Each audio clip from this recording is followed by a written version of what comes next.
আজকে একটা দুঃসংবাদ যদিও বলবো, আবার সুসংবাদ বলতে হবে। কারণ বৈষ্ণব চূড়ামণি পরম বৈষ্ণব ভোগরাগ দিয়ে বেড়াতেন। এই কানাইকে ভোগরাগ দিয়ে বেড়াইত। দীনবন্ধু আজকে শুনলাম যে দেহ রক্ষা করছে অনেকদিন যাবত। একাদশী দিন, হ্যাঁ, এই গত চৈত্র মাসে যে উৎসবটা করলো, আমার বাসায় অনেক কষ্টে আসছে, হ্যাঁ, প্রতি বছরই আসবে, আসছে। তখন বলে আপনি আসলেন কী কারণে? আমি নিয়ে পৌঁছিয়ে দিতাম, ও আসছে, চলে গেছে। আজকে আমি শুনলাম দীর্ঘদিন যাবৎ উনি অসুস্থ, কিছু খেতে পারেন দীর্ঘদিন, এবং উনি বয়স আমার থেকে অনেক ছোট, অনেক ছোট। তো ভোগ রাগ দিয়ে বেড়াতেন, ও ভোগ রাগ তিনি দিয়েছেন। আর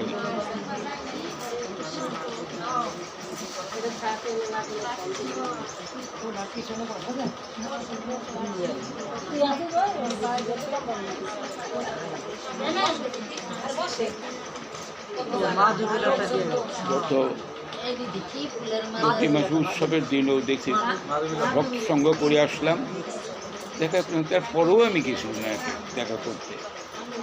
তো তখন দেখি শুয়ে থাকি বারান্দার ভিতরে, তো শুয়ে তখন আরে ভাবছি যে উনি আর থাকবে না, দেহের যে অবস্থা থাকবে।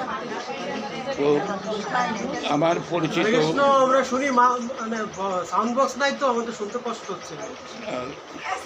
সবাই চলে গেছে।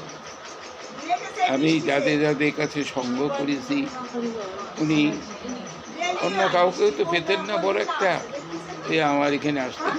আর দেখতাম ওই ডাক্তারে বলতো পাঠের জন্য, অনেক সময় কাকেও বলতো না, আমাকে যেতেই হতো। এই গৌতমরাও তো নিয়ে আসছি, কত নিয়ে আসলাম না, তখনই অবস্থা দেখুন। দেখুন যে মহান একাদশীর দিনে দেহ রক্ষা করছেন, এটা একটা কম বড় ব্যাপার নয়। শাস্ত্রে আমাদের বলে, মহত্তরা বলে যে এই একাদশীর দিনে যাদের দেহান্ত হয়, যারা এই জগৎ থেকে চলে যান আনন্দ লোকে, তাদের আর কোনোদিন ফিরে আসতে হয় না, তাদের বৈকুণ্ঠ ধাম প্রাপ্তি হয়ে যায়। বৈকুণ্ঠ ধাম তার প্রাপ্তি। আমরা আজ সবাই মিলে না বৈকুণ্ঠ ধাম প্রাপ্তি যাতে সুদৃঢ় হয় এবং গোবিন্দ যাতে কৃপা করে রাখেন, তার জন্য প্রার্থনা। সবাইকে যেতে হবে, কে কোন দিন কীভাবে যাব এ কেউ বলতে পারে না। আমি যাদের সঙ্গ করলাম কেউ একজনও নেই, সব চলে গেছে। কত সঙ্গ আমি পরিবেশে কী কার জন্য জানি না, ঠাকুর কী জন্য রাখছে আমাকে। আমার তো চলে যাওয়ারই যে সময়, যাইতে ইচ্ছা করছে,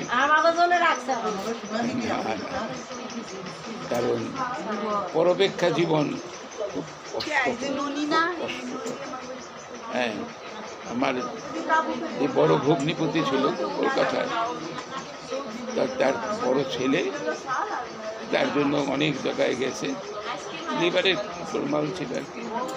সে বলতো দেখো তুমি তো তোমার বাবারে বাঁচিয়ে রাখার জন্য চেষ্টা করো, কিন্তু বাবার যে কত শারীরিক কষ্ট এটা তো তুমি আর বোঝো না। তুমি তো বাঁচলে বাবাকে দেখতে পাবো, কিন্তু বাবা যে কি শারীরিক কষ্ট এটা তো তুমি বুঝতে পারো না। অথবা আমি তো পারবো না, চলে যেতে পারবো, সব পরে চলে গেছিলে। এইটাই হলো সবচেয়ে বড় শারীরিক দুঃখ কষ্ট, মানসিক দুঃখ কষ্ট, এগুলো কেউ নিতে পারে না এক গোবিন্দ ছাড়া। একমাত্র গোবিন্দই এই জগতের দুঃখ কষ্ট জ্বালা যন্ত্রণা সুখ মায়া মোহ থেকে মুক্ত করে নিতে পারে। আজকের এই মহান একাদশীতে আপনাদের কাছে সমুপস্থিত হয়েছি। আসুন আমরা এই একাদশী সম্বন্ধে যতটুকু করি এবং এর যা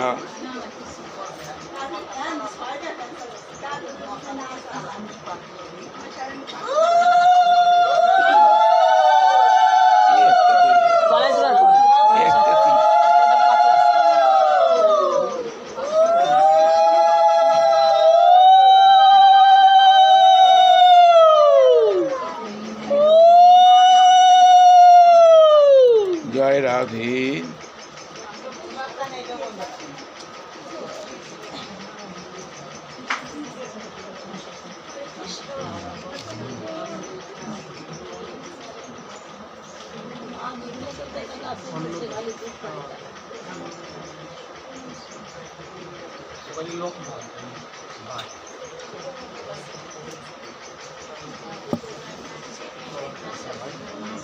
চোখের দৃষ্টিশক্তিও খুবই ক্ষীণ হয়ে গেছে, কষ্ট হয় পড়তে।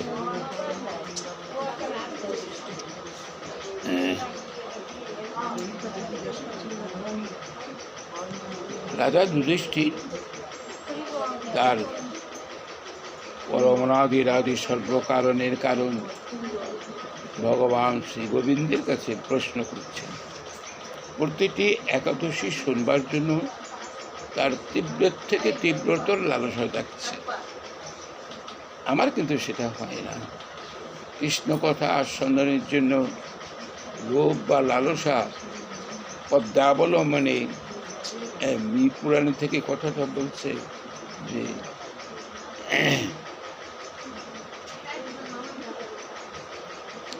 কৃষ্ণ ভক্তি রসভাবিতা মতি, কৃষ্ণ ভক্তি রসভাবিতা মতি ক্রিয়তাং কুতোপি লভ্যতে তথা লোল্লমোপি মূল্যমে কলম জন্মকোটি সুকৃতে ন লভ্যতে।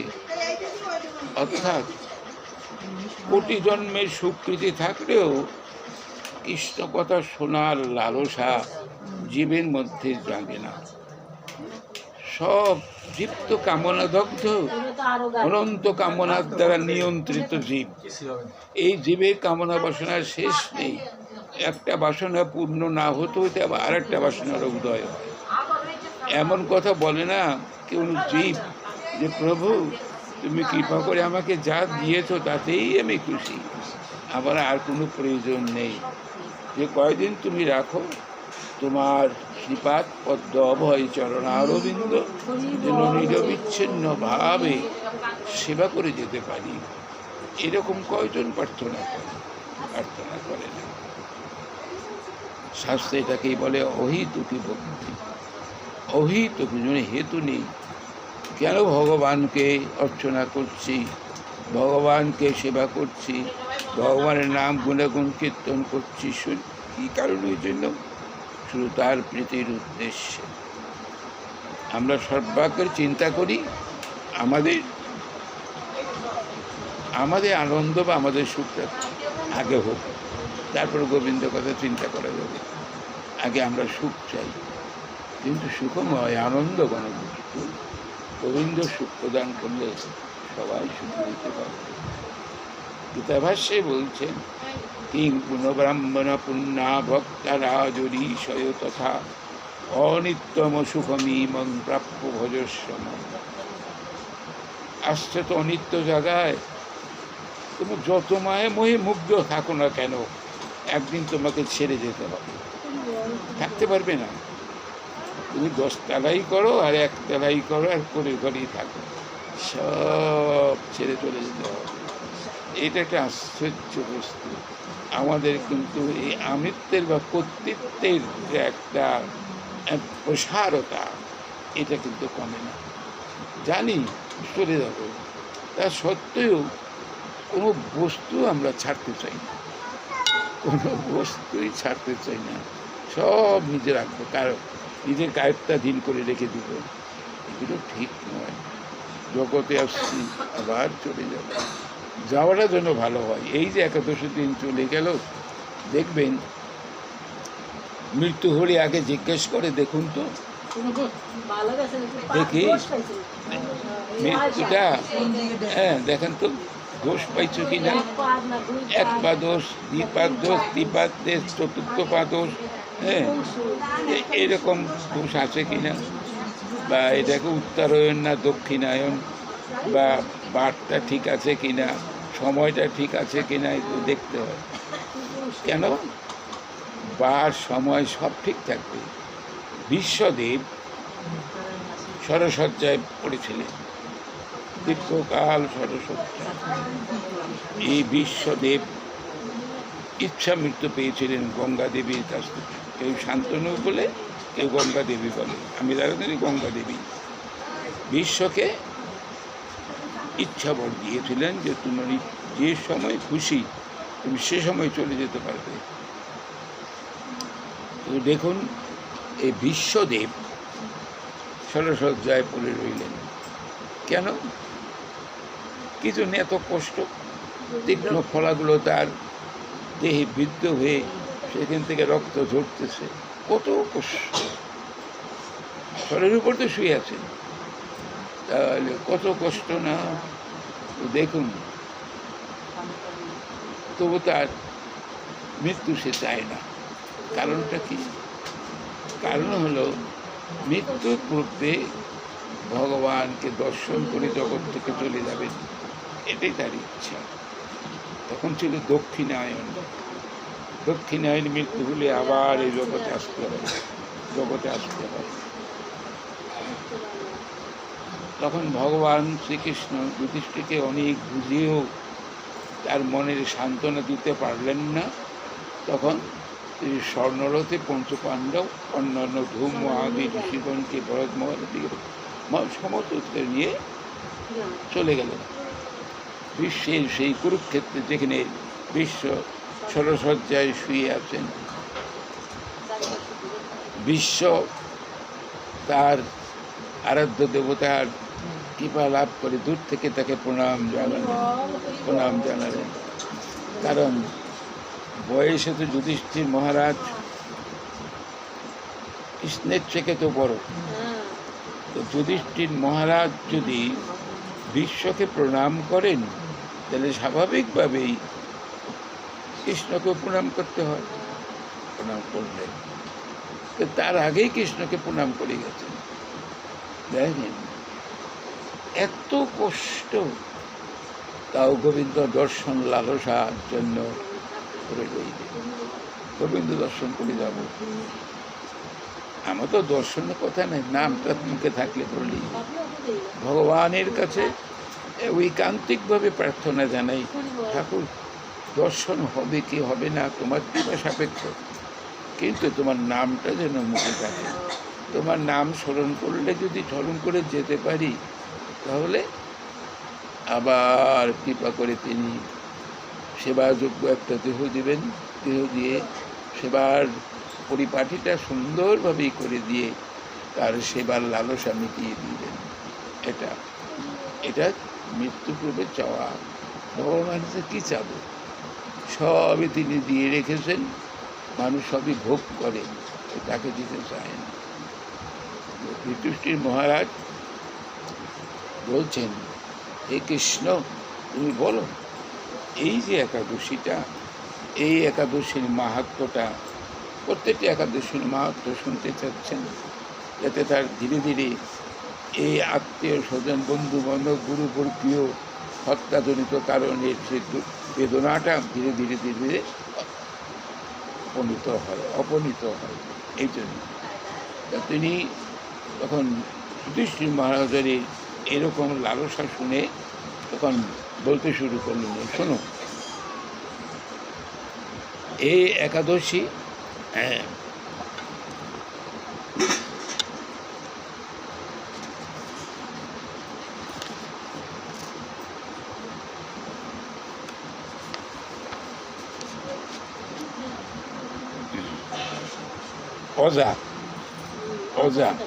অজা একাদশীর নামটা হলো অজা।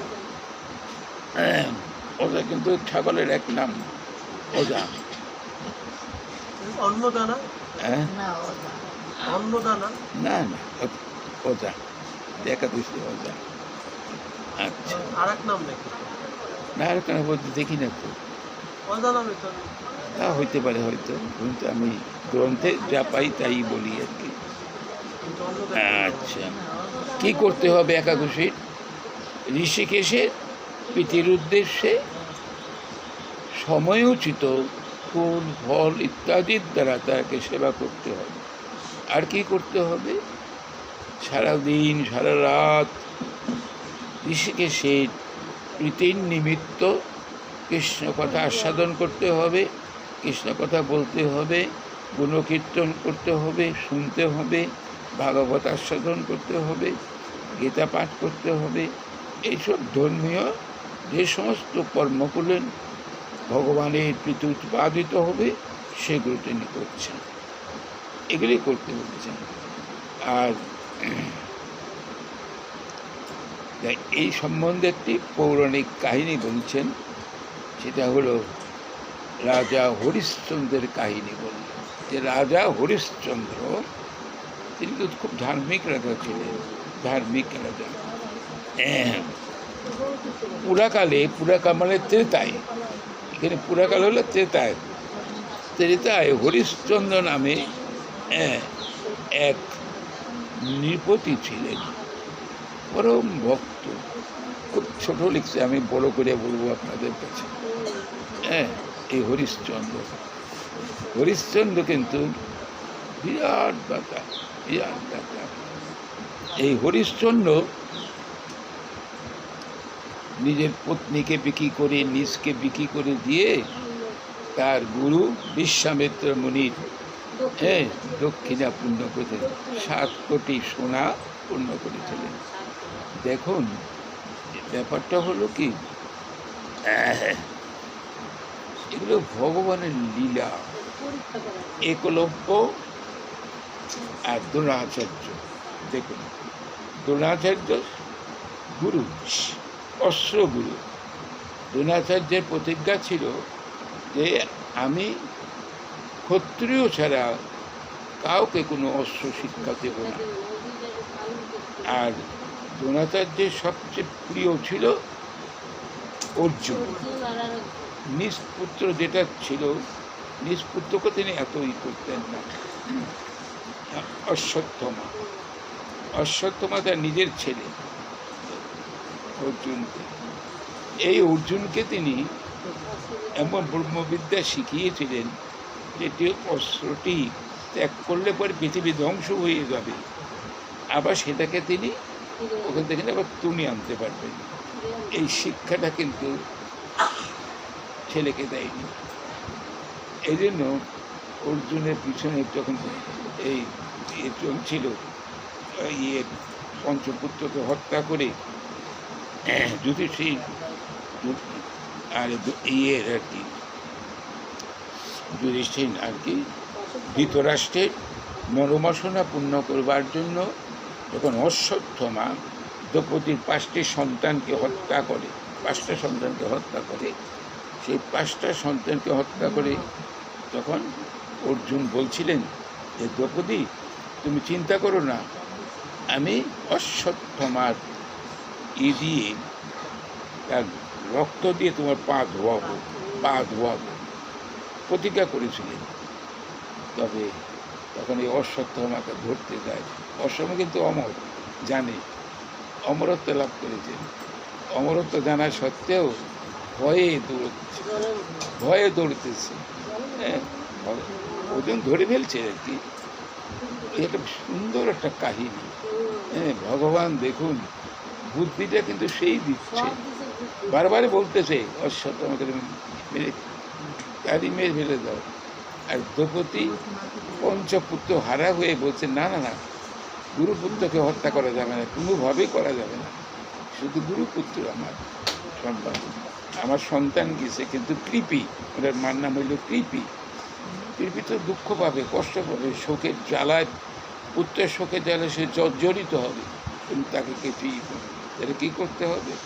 অর্জুন করে তাকে হত্যা করে ফেলে দাও, তুমি যা প্রতিজ্ঞা করেছ করো। ভগবান কিন্তু বলতেছে, কিন্তু দ্রৌপদী নিষেধ করতেছে। দেখেন ভগবানের কি লীলা আর ভক্তের কি লীলা, ভক্তের কি অবস্থা। পুত্র হারা হয়ে গেছে, তাও কিন্তু গুরুপুত্রের প্রতি তার কত শ্রদ্ধা ভালোবাসা গুরুপুত্র মারতে দেয়। তাহলে কী করবে? তখন তার চুলটা বানের দ্বারা ছেঁচে দিয়ে কী করে বেরিয়ে দিয়ে গেলেন, অশ্বত্থামাকে ফেলে দিলেন, চলে গেলেন, শুধু চলে গেলেন, মাথা ন্যাড়া করে দিয়ে গেলেন অস্ত্রের দ্বারা। এই দেখেন, আর এখানেও থেকে এই একই অবস্থা। রাজা হরিশ্চন্দ্র গুরুদেব ছিলেন কি বিশ্বামিত্র মুনি। বিশ্বামিত্রের এক কাহিনী আছে, বিশ্বামিত্র আর বৈশিষ্ট্যদেব। বৈশিষ্ট্যদেব তো অনেক খুব পুরাতন, তিনি আজ যুগ ভোরে তিনি জীবিত, এই বৈশিষ্ট্যদেব। আর বিশ্বামিত্র কিন্তু রামচন্দ্রের গুরু, বৈশিষ্ট্যদেব কিন্তু কুলগুরু, কিন্তু বিশ্বামিত্র গুরু। এর একটা ইতিহাস হল এই যে, যেহেতু বিশ্বামিত্র ক্ষত্রিয়, তার ব্রহ্মত্ব দিচ্ছে না, বৈশিষ্ট্য তার ব্রহ্মত্ব দিচ্ছে না, সে তো ক্ষত্রিয়, সে ব্রহ্মত্ব পাবে কি করে? ব্রাহ্মণের স্বীকৃতি, হ্যাঁ ব্রাহ্মণের স্বীকৃতি, হ্যাঁ চাচ্ছিলেন, দেয়নি। শেষে কি করলেন? বিশ্বামিত্র মনে করলেন, ঠিক আছে, আমি বৈশিষ্ট্য নিধন যজ্ঞ করব, বৈশিষ্ট্য নিধন করার জন্য যজ্ঞ করব, এখন সারাদিন পুরোহিত খুঁজছেন, যজ্ঞ করবে কে? কেউ তো আসে না। তখন বৈশিষ্ট্য দেবী আসছে, এসে বলছে, বিশ্বামিত্র, তুমি ব্রাহ্মণ পাচ্ছ না, ঠিক আছে আমি করছি। বলে, প্রভু, এ তো আপনার নিধন যজ্ঞ, আপনার এই নিধন করার জন্য আমি যজ্ঞ, আপনি মধ্যে কি করবেন? বলে, হ্যাঁ, তুমি তো পাচ্ছ না, তোমার যজ্ঞটা আমি পূর্ণ করে দিচ্ছি। তখন বিশ্বামিত্র তার চরণে পড়ে গেলেন। তখন বলছে, আজ থেকে তোমার ব্রহ্মত্ব আমি স্বীকার করে নিলাম, তুই ব্রহ্মত্ব বলে। এই যে দেখেন, এই সবজি, কলা, নারিকেল টারিকেল, এগুলো সব বিশ্বামিত্র মুনির তৈরি, সব বিশ্বামিত্র। অনেক অতি ক্ষমতাধর ছিলেন এই বিশ্বামিত্র মুনি। এই বিশ্বামিত্র মুনি আসছিলেন স্বর্গে, 5টা কন্যা ছিল, এই স্বর্গে তারা নৃত্য করতেন। বাসবের আসরে নৃত্য করতেন। তো সেদিন নৃত্য করতে করতে নৃত্যের তাল ভঙ্গ হয়ে যায়। তাল ভঙ্গ হয়ে যাওয়ার পর তখন ইন্দ্রদেব বা দেব অভিশাপ করলেন, যাও, তোমরা যৌবনে রূপসী হয়ে অভিমানে স্ফীত হয়েছ, যাও, তোমরা বিশ্বামিত্র তপবনে বন্দি অবস্থায় থাকো। তখন এই পঞ্চকন্যা, এটা কিন্তু রামায়ণের থেকে কথাগুলো বলছি, তখন এই পঞ্চকন্যা ইন্দ্রদেবকে, বাসবকে অনেক অনুরোধ পায়, মিনতি টুনতি করে ধরে বলে, আমার উপায় মুক্তি, বলে, মুক্তি হবে যদি হরিশ্চন্দ্র এসে তোমাদেরকে স্পর্শ করে। লীলা দেখেন, লীলার কারণটা কি? এখনই এই দেবকন্যা তো আসছে, অর্থাৎ তপবনে তার ডাল ভেঙে দিয়েছিল। তখন বিশ্বামিত্র এই অবস্থা দেখে তখন বলছিলেন যে, ডালপালা এগুলো এইভাবে বাগান যারা একদম তছনছ করেছে, তারা যেন লতার বন্ধনে আবদ্ধ হয়ে যায়, অভিশাপ দিয়ে দিলেন। সেই লতার বন্ধনে আটকা পড়ে গেল। দূর থেকে হরিশ্চন্দ্র মিগিয়ে আসছেন, এরকম পঞ্চকন্যাদের হরিশ্চন্দ্রের নাম শুনে কাছে গেছে। কাছে যাওয়াতে তার স্পর্শ করিতে তারা মুক্ত হয়ে স্বর্গধামে চলে গেলেন। কিন্তু বিশ্বামিত্র পরে এসে দেখে পঞ্চকন্যা নাই। তখন বলে, তাকে মুক্ত করলো কে মুক্ত করলো? তখন ধ্যান করতে বসলেন, ধ্যানে জানতে পারলেন হরিশ্চন্দ্র। অত্যন্ত ক্রোধান্বিত উদ্ধারিত হয়ে তাৎক্ষণিকভাবেই হরিশ্চন্দ্রের কাছে গেছে যে তুমি আমার পঞ্চকন্যাকে তুমি মুক্ত করেছ। তাই হরিশ্চন্দ্র তখন খুব ই করে কাতর প্রাণে লোকে বলছেন, প্রভু আমার প্রতি একটু কৃপা করে, আমি কী করে ফেলছি, তারা আমাকে ডাকছেন, আমি আসতে তারা মুক্ত হয়ে গেছেন, তো আপনি দান পুণ্যর গ্রহণ করুন। বলে তুমি কি দান পুণ্য করবে? বলে আপনি যা চান তাই দেব। তখন বলছেন তোমার শশাগরের রাজত্ব আমাকে দিয়ে দাও। তখন বলে মুখে বলতে হবে না, তুমি সেই পরিত্যাগ মাটি উঠিয়ে আমাকে দান করো। দিয়েছেন মাটি, তখন দিয়ে দিয়েছেন, কথা তো। তখন বলছে তুমি আমার গুরু দক্ষিণে দাও।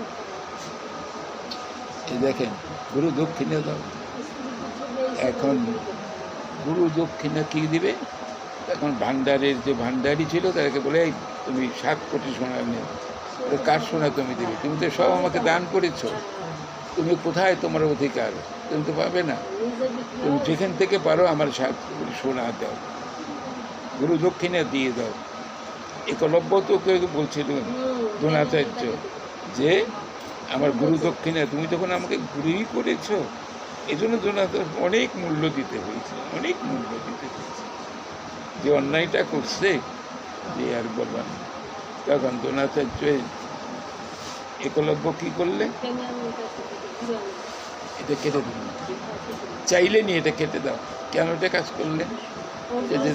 অর্জুনের সমকক্ষ না হতে পারে, অর্জুনের সমকক্ষ না হতে পারে, এটার জন্য সেই কাজটা করবে। এই জন্য তাকে অশেষ দুঃখ করবে যে অশ্বত্থামা হতো ইতিগত। এই যে আসলে তো অশ্বত্থামা মারা যায়নি, তো অমর, কিন্তু তারপরে সে অস্ত্র ছেড়ে দিয়ে অর্জন করতে কি হয়ে গেল। যাই হোক,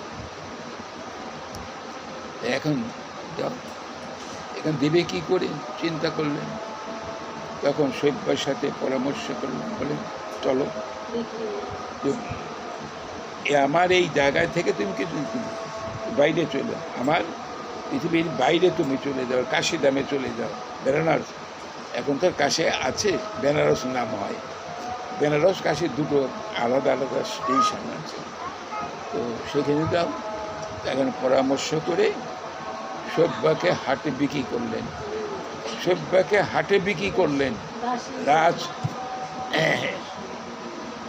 রাজপুত্রী তো রাজার মেয়ে তো, এবং রাজার স্ত্রীও, তো হাটে বিক্রি করলেন। এক ব্রাহ্মণ তাকে কিনে নিলেন, কিনে নিলেন কি 4 কোটি সোনায়, মূল্য কি 4 কোটি সোনা, তারও তো 3 কোটি লাগবে। তখন কী করবে, কোথায় কী করবে, তাকে দিয়ে দিল। এখন সেই ব্রাহ্মণও খুব ছিল, অত্যন্ত কৃপণ ছিল। এই বলছে তুমি তোমার ছেলে রুহিদাস কাঁদছেন মালাচল ধরে, আমাকে ছেড়ে যাবে, আমি থাকবো কার কাছে, কীভাবে থাকবো? বাবা চলে গেল। তখন রুহিদাসকে নিয়ে যায়। তখন ব্রাহ্মণ বলে আমি দুজনকে খাবার দিতে পারবো না। বলছে আপনার দুজনে দিতে হবে না, একজনে আমারই দিয়ে দেবেন, আমারই খাদ্য থেকে আমি আমার সন্তানকে খাওয়াবো। এইভাবেই চলতে 1 সের করে চাল দিত, খেতেন, রুহিদাসই খাওয়াতেন 3 বেলা, সামান্য একটু খেতেন।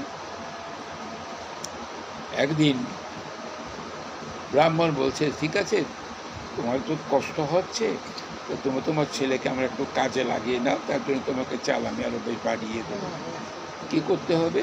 তোমার ছেলেকে দিয়ে আমার পুষ্প চয়ন করে নিয়ে, আমি যে ঠাকুরের যে সেবা দেব সেই পুষ্প তুমি তার দিয়ে আনাবে।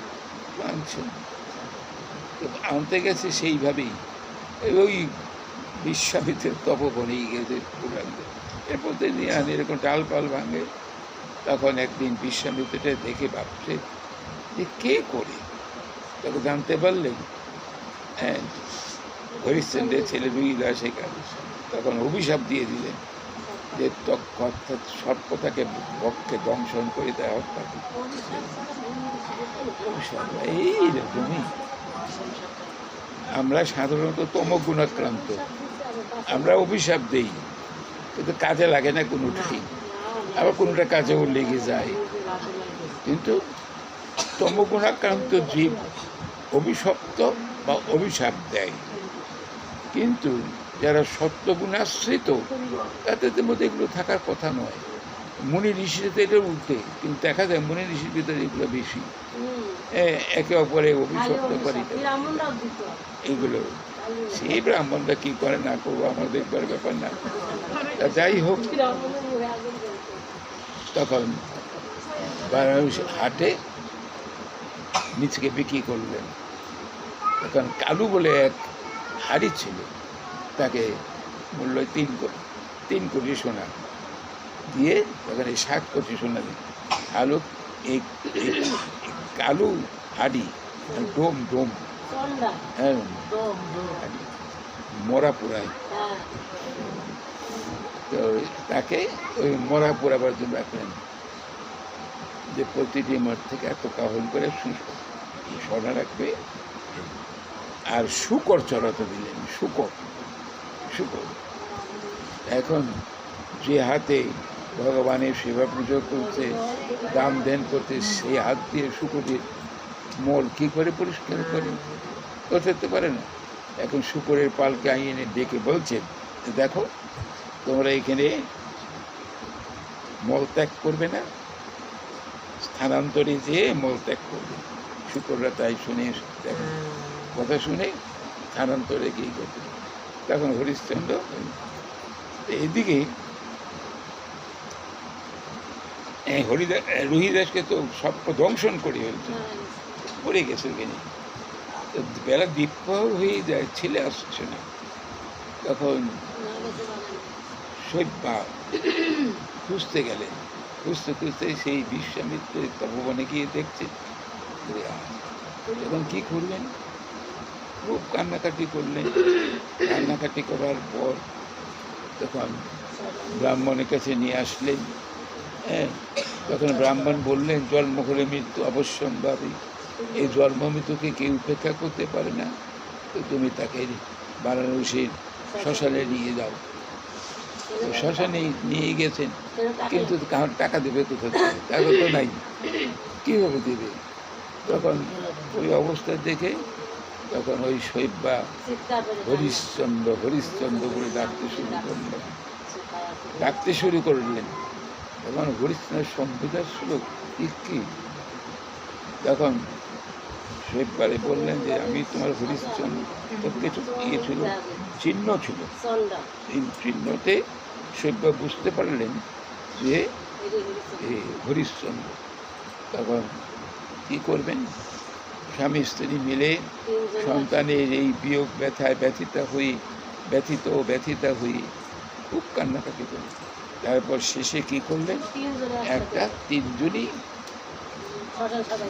যায়, হ্যাঁ, অর্থাৎ যাতে দেহটা দাহ হয়ে অগ্নিতে এই ব্যবস্থা করলেন।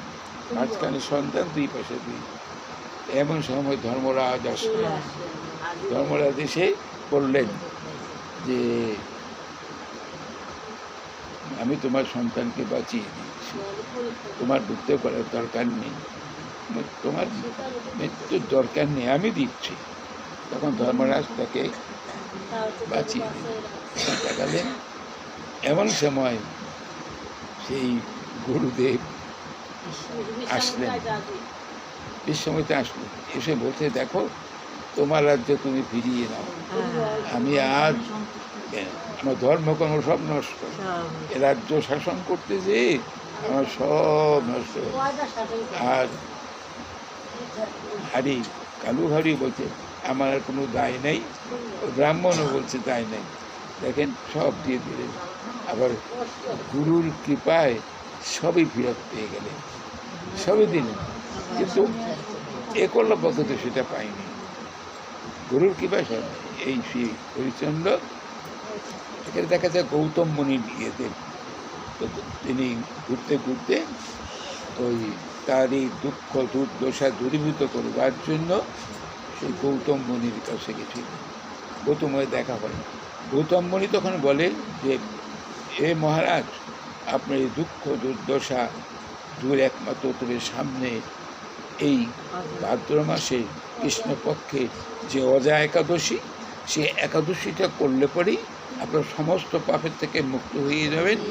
এবং আপনার এই কথা বললেন, তখন এই হরিশ্চন্দ্র নিজেরই, কিন্তু রামায়ণ কিন্তু আমি যেটা আগের কথাগুলো বলছি, যে রামায়ণ কিন্তু ওটা ঠিক বলবো, বাল্মীকি বলি বাল্মীকি মুখে তো এগুলো নেই, লিখে গেছে ইয়ের কাছাকাছি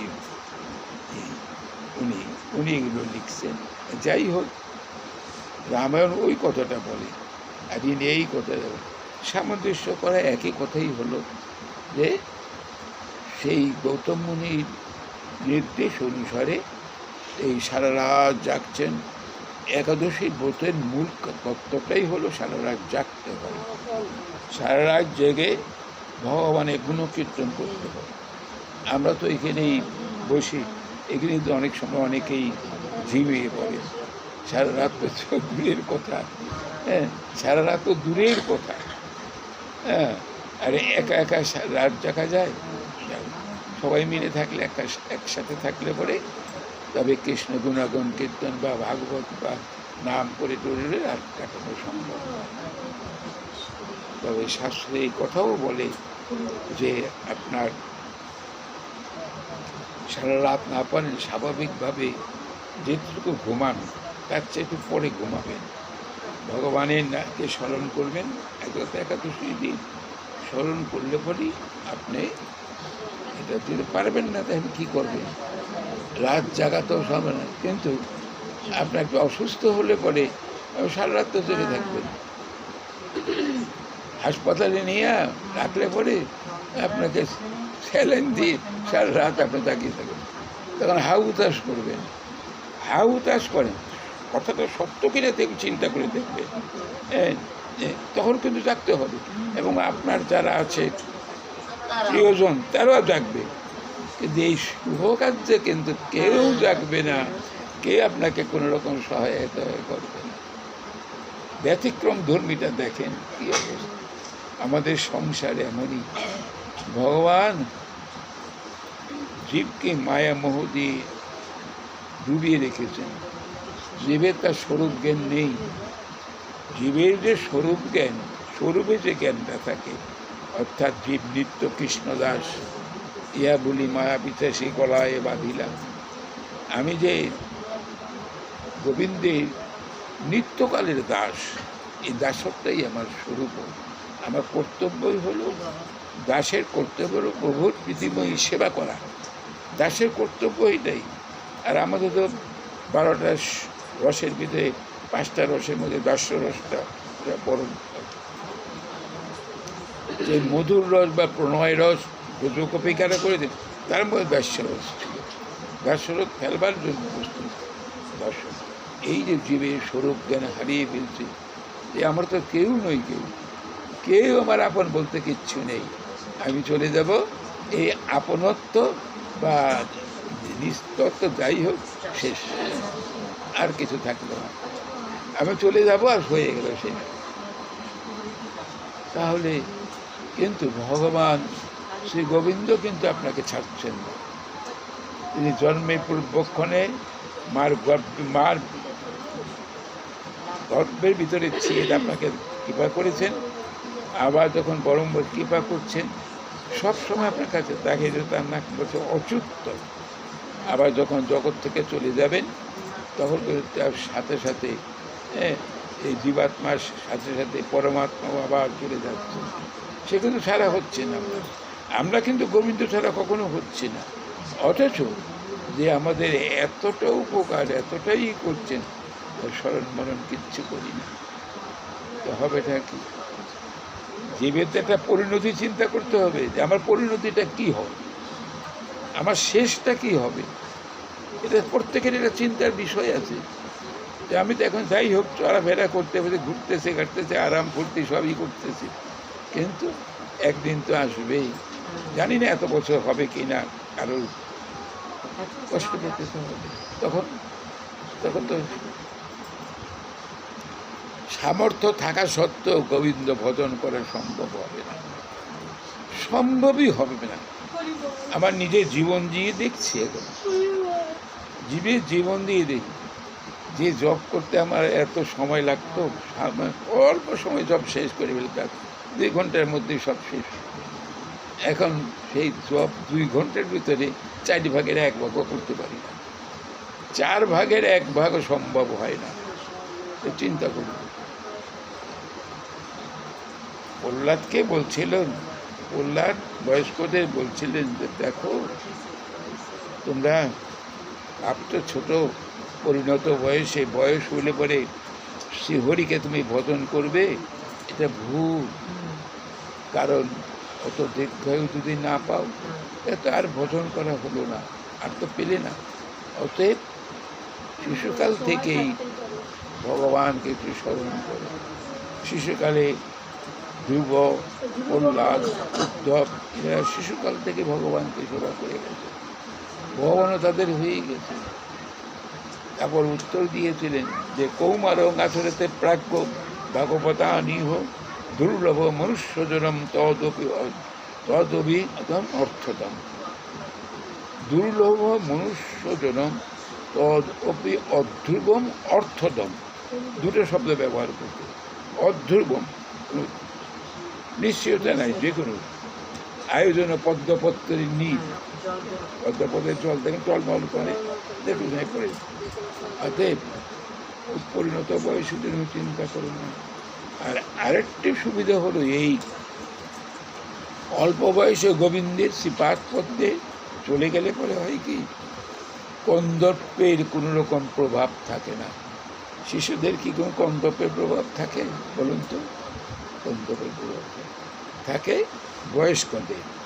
তাই এই অল্প বয়সে ভগবানের শ্রীপাদ পদ্মে অনুভূতি নিলেই হইলে কি হয়, এই কন্দর্পের হাত থেকে অনায়াসে রক্ষা পাওয়া যায়।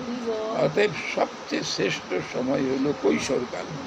এই কৈশোরই ভগবানকে, এটাও কিন্তু আমাদের জন্য প্রযোজ্য। কিন্তু আমরা কি করি দেখুন, এই সময় সেটা কামের উন্মাদনায় সব নষ্ট করে দিই, সব। যখন একেবারে সব হারিয়ে নিঃশেষ হয়ে যাই, তখন ভগবানকে ডাকি, প্রাণ ঠাকুর কৃপা করো। তখন কে কৃপা করে? যখন করার দরকার তখনই যদি না করি, তাহলে ওই সময় করে সেই কথাকে শুনে কখনো, তবুও ভাগবত গীতা শাস্ত্র বলছে শুনবে। তবু একটা ভগবানের একটা মহান নির্ভরতার বাণী দিয়ে গেছে। এই আমার মতো অবদনশীল জীবের জন্য একটা বড় তিনি দিয়ে গেছেন, নির্দেশনা দিয়ে গেছেন গীতার ভাষ্যে। দেখবেন, বলবেন 5ম শ্লোক, অন্তকালে চ মাম শরণ্যক্তা কলেবরম যপ্রয়াতি সমুদ্ভাবম জাতি জাতি অত্র সংশয়। মৃত্যুর সময় যদি কেউ আমাকে স্মরণ করে যায়, তাই স্মরণজনিত কারণে শেয়ার করতে হবে, যেমন আমার। কিন্তু কথাটা তো তুই সহজ করলেন, কিন্তু কাজের ক্ষেত্রে তো বড় কঠিন। সারা জনম যদি ভগবানকে কিছু স্মরণ মনন না করেন, তাহলে কি শেষকালে মনে আসবে? শেষকালে কি মনে না আসে? দেখেন, একজন গৃহস্থ, বেশ ধনী গৃহস্থ, হ্যাঁ, ধানের গোড়া কয়েক আছে, আর 4টা ছেলে। এই গল্পটা বলছেন যুগবতার রামকৃষ্ণ পরমহংস। ছেলে পেলে বয়স হইতে বিয়ে শাদী দিয়েছে, এখন তো স্বাভাবিকভাবে মৃত্যু হবেই। মৃত্যুর মুখোমুখি আসছেন। এখন বড় ছেলে বলছে, দেখো বাবা, হ্যাঁ, তোমার কি কিছু খেতে পড়তে ইচ্ছা করে? খেতে ইচ্ছা করে? না বাবা, এখন আর কি খাবো, এখন যাওয়ার সময় কিছু খাওয়ার দরকার। তারপরে ছেলেকে বলছে, বাবা তোমার কিছু লাগবে? বলে, আমার আর কি লাগবে, এখন তো আমার যা আছে ফেলে দিয়ে চলবে, আমার লাগার কি আছে, আমার কেনে। অর্থাৎ তৃতীয় ছেলেটি বলছে, বাবা তোমার এমন কিছু শখ আছে? বলে, না বাবা।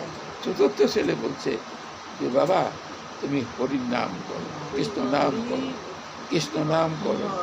এখন গৃহস্থ বলতেছে যে বাবা নামটা তো মুখে আসে না। বলে, তুমি এত কথা বলতেছো, হ্যাঁ, এই কৃষ্ণ নামটা মুখে আসে না? বলে না। তখন বাবার কানে কানে ওই কৃষ্ণ নাম দেওয়া শুরু করলো। কৃষ্ণ নাম দেখেন না, অনেকে গীতা পাঠ করে বসে, মৃত্যুর সময় গীতা পাঠ করে কিছু লাভ আছে? পক্ষে একটা গীতা পাঠ দিয়ে দিলেন যে বৈকুণ্ঠে চলে যাবে, এত সহজ? ওটা গীতা পড়ছে মাহাত্মে গীতা পড়ার জন্য, যে যে পড়ে, যে গোবিন্দের প্রীতির উদ্দেশ্যে এই গীতা পাঠ করেন, তার মৃত্যুর পূর্বে এই গীতাটা তার অন্তর্জগতে থাকে, বাইরের গীতা দিতে হয় না, তার গীতার ভিতরেই থাকে। সে শ্লোক পড়ে যাচ্ছে, ওই শ্লোকগুলো পড়ে যাচ্ছে, ও অর্থ কিন্তু ওই এর এই অর্থ নয়। যাই হোক, ভগবানের কৃপা পাওয়ার জন্য ভগবান তার প্রিয়তম জীব মানুষকে তার কাছে আবার ফিরিয়ে নেওয়ার জন্য সে যথেষ্ট চেষ্টা করছে। কিন্তু মানুষ যদি হাত প্রসারিত করে রেখে দিয়েছে, ধরো আমি আছি, ধরো, কিন্তু আমরা তাকে ধরবো না। যে অনিত্য বস্তু, যে যার কোনো নিত্য দেয়, সেটাকে ধরবো, এই তো। তো যাই হোক, আজকে অনেক কথা, তো কত কথা বললাম। সবাই আপনার এখানে আসছেন এই মহান দিনে কৃষ্ণ কথা শোনার জন্য। কৃষ্ণ কথা এই গত শনিবার আপনারা আবির্ভাব তিথি, ভগবানের আবির্ভাব তিথি উদযাপন করেছেন। আমাকে একজন গত সোমবারে শম্ভুবাবু জিজ্ঞাসা করতেছে, আপনাকে একটা প্রশ্ন দেবো, বলেন কি প্রশ্ন? দিতে পারি, উত্তর দেবো, না পারলে তো কিছু করার নেই। বলে, জন্ম আবির্ভাব না বলে জন্মাষ্টমী বলে কেন? জন্ম অষ্টমী, অষ্টমীতে জন্ম, জন্মাষ্টমী। হ্যাঁ, ভগবান শ্রীকৃষ্ণ ভাদ্র মাসে অষ্টমী তিথিতে রোহিণী নক্ষত্রকে ধারণ করে এই জগতে আবির্ভূত হয়েছিলেন। জন্ম হয় না ভগবানের জন্ম, মানুষের জন্ম। আমি বললাম যে দেখুন, মানুষের জন্ম হয়, এই জন্য তার জন্ম মৃত্যু লেখি আমরা, তার জন্ম মৃত্যু লিখি। ভগবানের কোনো জন্ম নেই, তিনি জগৎকে সৃষ্টি করেছেন, জগৎকে তিনি সৃষ্টি করেছেন, জগৎ তিনি গীতার ভাষ্যে বলছেন 16 এবং 17 নম্বর শ্লোক, অহং অশ্ব পিতা মাতা দাদা পিতামহ বেদ্যম বেদ্যম পবিত্র গঙ্গা রিক্সাম যদুরি, নিজেই বলছেন সব আমি সব। আর শ্রীমদ্ ভগবতে গীতা দশমতে নবম শ্লোকে বলছে, অহং সর্বস্ব প্রভব মত্ত সর্বং প্রবর্ততে ইতি মত্তা বদন্তে মং ভূদা ভাব সমন্বিতা। এই যে শ্লোক, এই শ্লোকের মধ্যে এটা সবচেয়ে পরম শ্লোক গীতার। এই 700 শ্লোকের ভিতরে এই একটা শ্লোক আছে, প্রেমের কথাটা এইখানে দেখা, ভাবের কথাটা এখানে দেখা যায়। ভগবানের কথা চিন্তা করবেন, যাকে বেশি চিন্তা করা যায় তার কথাটাই মনে থাকবে, আর যাকে চিন্তার মধ্যে আমরা রাখতে পারবো না তার কথা কোনো দিন মনে আসবে না। ওই গৃহস্থের মতো সব কিছু কইতে পারবো, ওই কৃষ্ণ নামটা বলতে পারবো। সেই জন্য অভ্যাস যোগেন মাম ইচ্ছু আপতু ধনঞ্জয়, অভ্যাস করতে হয়, অভ্যাস করে করে ভগবানকে স্মরণে রাখতে হয়, যে ভগবান যেন আমাকে অন্তিম সময়ে কৃপা করে স্মরণটা দেন। এটাও তারই কৃপা, এটাও কিন্তু তারই কৃপা। আমি স্মরণ করতে চাই, ওর দেখেন না কেন কতটুকু পারেন, দেখবেন কিছুক্ষণ পর আর ভুলে গেছেন, মায়া সব ভুলে গেছেন। এরও তার কৃপা থাকা চাই, যে কেউ যদি ভগবানের প্রীতিমূলা সেবা করতে চায়, ভগবান তাকে সর্বোত্তমভাবে সহযোগিতা করে। যে ভগবানকে প্রীত করার জন্য, সুখী করার জন্য যারা নিরন্তর ভগবানের সেবা করে যাচ্ছেন, যাদের ভগবানের কাছে কিছু পাওয়ার আশা আকাঙ্ক্ষা বলতে কিচ্ছু নেই, অকৈতব কৃষ্ণ প্রেম যেন জম্বু ন দরিয়ে নিম্ন লোকে না হয়, যদি হয় যোগ না হয় বিয়োগ, বিয়োগ হইলে কেহ নাচি হয়। চৈতন্য শ্লোক। হ্যাঁ, এই যে কতগুলো কথা বললাম আপনাদের কাছে, নাম নিন, নাম নিন। বয়স বাড়লে আর কিছু করতে পারবেন না, কিচ্ছু সময় হবে না। 5 মিনিটের কাজ 1 ঘন্টা লেগে যাবে, 1 ঘন্টা, তাও শেষ করতে পারবেন না। সে কারণের জন্য বৃদ্ধ বয়সে কিচ্ছু করা যায় না, তবে মুখটা তো থাকে। যদি মুখ বাকশক্তিটা রাখেন তিনি কৃপা করে, স্মরণ তো করা যায়, নামটা তো মুখে করা যায়। যদি কৃপা করে বাকশক্তিটা রুদ্ধ করে না দেন, অনেকে দেখেন না বাকশক্তি রুদ্ধ হয়ে পড়ে থাকে, কোনো কথাই বলতে পারে না। কার যে কি হবে কেউ কিছু বলতে পারে না। তাই আজকের এই মহান দিনে ওই পরম বৈষ্ণব চলে গেল, ও তো আমার সাথে একসাথেই করছে, খুব দুঃখ শুনলাম, খুব কষ্ট করে। এতো বাবার একটা আনন্দ যে এই মহান দিনে দেহ ত্যাগ করছে, 11 বৈকুণ্ঠ চিরস্থায়ী। নিতাই গৌর সীতানাথ প্রেমানন্দে।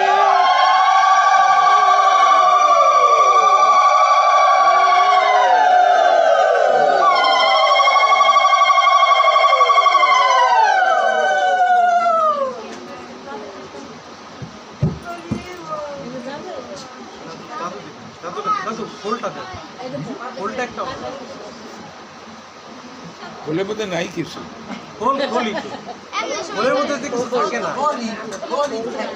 কিরণ টিরণ সব শেষ, ঝরঝরা হয়ে গেছে।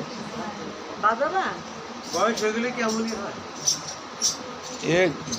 এ তার বয়স নাই, এ দিলেই যৌবন এসে যাবে।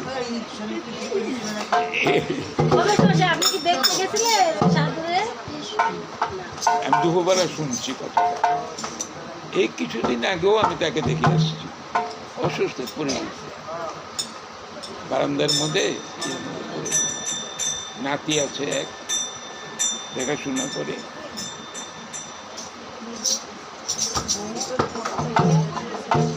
ছেলে আছে না? ছেলে আছে, গোপাল নামে একজন আছে নাকি? ছেলে না, নাতি, পালক পালক পালক পালক। বৈষ্ণবে কিন্তু সন্তান হয় না।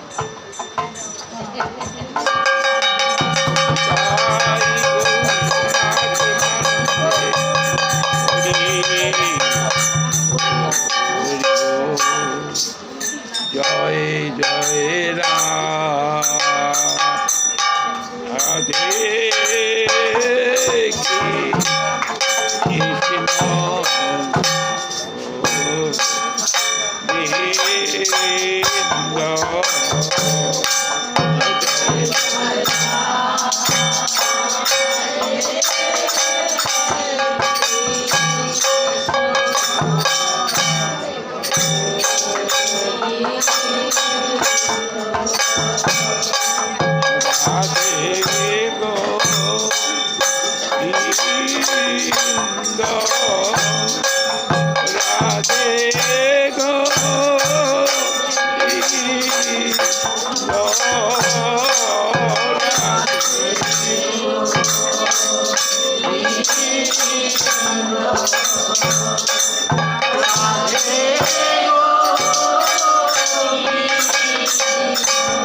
রাধা রাধে গোবিন্দ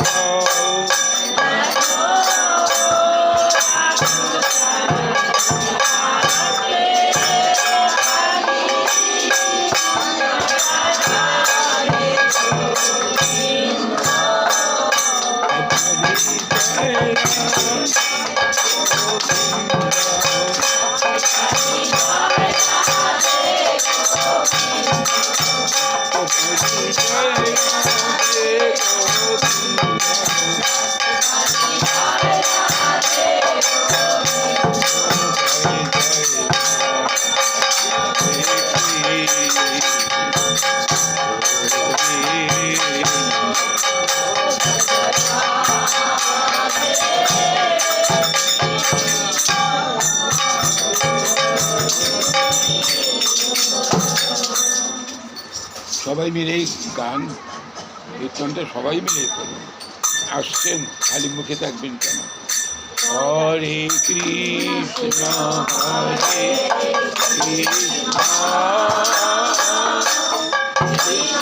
কৃষ্ণ